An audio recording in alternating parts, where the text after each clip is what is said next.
রিজিক যে কার কোথায় লেখা আছে একমাত্র উপরওয়ালা বা আল্লাহ তাআলাই ভালো জানেন। আমি যে এইখানে গিয়ে ইফতারটা করব গতকালকে, আমি স্বপ্নেও কল্পনাও করি নাই যে আমার ইফতারটা, গতকালকের ইফতারটা আমি এইখানে গিয়ে করতে পারবো। আল্লাহ তাআলা এমন এক জায়গায় লিখে রেখেছিলেন ইফতার, যে সেখানে গিয়েই আমাকে করতে হলো। আর সেটি হচ্ছে একদম আমাদের নওগাঁ জেলার বা বাংলাদেশের শেষ সীমানার প্রায় কাছাকাছি। তো সেইখানে গিয়েছিলাম। আপনারা হয়তো অনেকেই দেখতে পেয়ে চিনতে পেরেছেন, আর বাহিরে যারা থাকেন তারা হয়তো বা চিনবেন না। তো নগাঁতে যারা থাকেন তারা অবশ্যই জানেন, এটা আমাদের কিন্তু আমের রাজ্য বলা চলে। আমের মৌসুমে আমময় হয় এইখানে। আর এটা আমাদের গর্ব যে আমরা নওগাঁতে বাস করি, এবং নওগাঁর বিখ্যাত একটা খাবার হচ্ছে আম। আর যেটি দেশ পেরিয়ে বিদেশের মাটিতেও কিন্তু তার গৌরব ছড়িয়ে যাচ্ছে।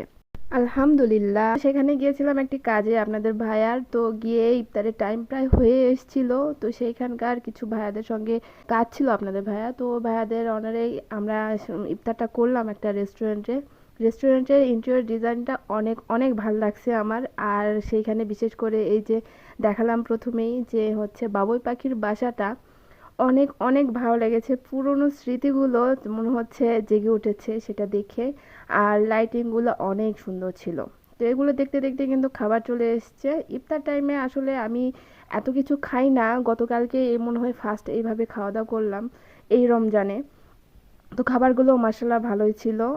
আলহামদুলিল্লাহ, বিকেলটি এবং ইফতারটি অনেক ভালো কেটেছে। তো সবাই ভালো থাকবেন। আজকের ভিডিওটি কেমন লাগলো অবশ্যই জানাবেন।